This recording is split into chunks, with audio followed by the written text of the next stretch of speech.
বর্তমান সময়ে ফুটবলের সর্বোচ্চ পুরস্কার ব্যালন ডি'অরের জন্য যেখানে মনোনীত হয় মিডফিল্ডার, স্ট্রাইকার, সর্বোচ্চ ডিফেন্ডার, কিন্তু আপনি কি জানেন একজন গোলকিপার হয়ে ব্যালন ডি'অর জিতেছিলেন?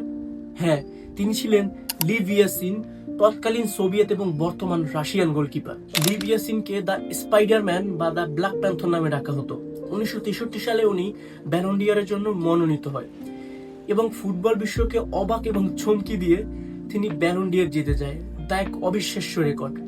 তিনি তার জীবনে 150টির বেশি সেভ দিয়েছেন, পেনাল্টি সেভ দিয়েছেন এবং 270টির বেশি ক্লিন শিট দিয়েছেন।